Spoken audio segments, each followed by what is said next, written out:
one of the best cough syrups that you can make, and it is so easy and everyone loves it, especially when the children aren't used to sugar, which my children weren't.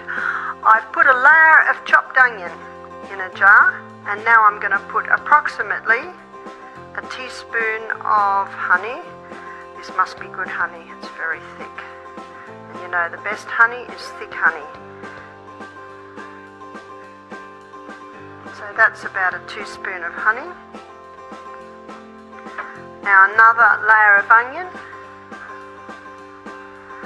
Another teaspoon of honey.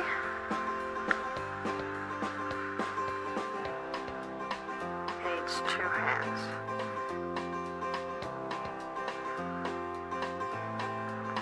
Now by the end of this evening, a syrup should have formed. Can you see what I'm doing there?